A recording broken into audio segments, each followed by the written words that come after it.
নন্দা, একটু জল এনে দাও, প্রচুর হাঁপিয়ে গেছি।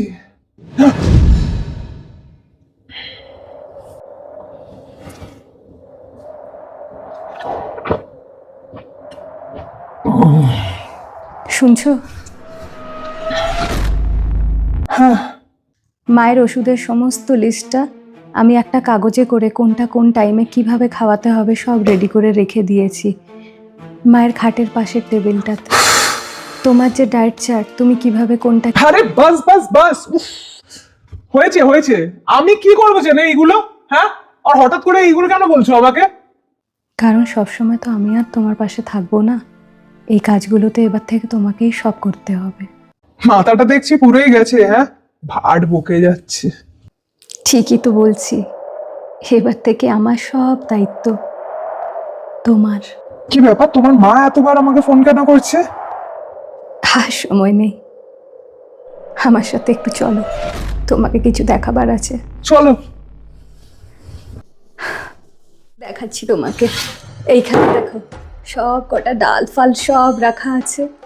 এই জায়গাটাতে দেখো, ভালো করে দেখে নাও, সব তোমার নুডলস, ড্রাই ফ্রুট সব এইখানে রাখা আছে।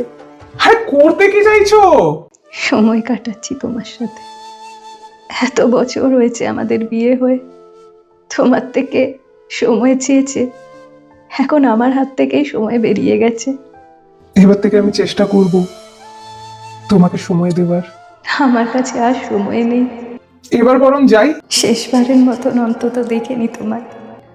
ফোন বাজছে, অফিসেরও ফোন আসছে তখন থেকে। তোমার মাও ফোন করছে, জানি না কি হয়েছে। পরে কথা বলছি।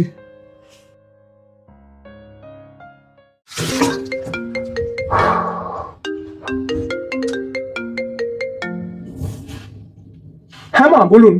নন্দার অ্যাক্সিডেন্টে মৃত্যু হয়ে গেছে। কেন মজাক করছেন? হ্যাঁ, এই তো ঘরে এদিক ওদিক ঘুরে আমাকে সবকিছু দেখাচ্ছে, বলছে মায়ের যত্ন। মায়ের ওষুধের সমস্ত লিস্টটা আমি একটা কাগজে করে কোনটা কোন টাইমে কিভাবে খাওয়াতে হবে সব রেডি করে রেখে দিয়েছি।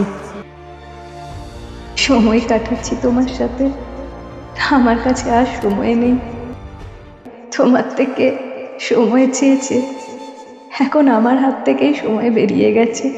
শেষবারের মতন অন্তত দেখে নি তোমার।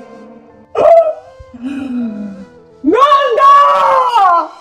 যত্ন নিও নিজের, আমি আর নেই, এইবার তুমি আমাকে চিরতরে হারালে।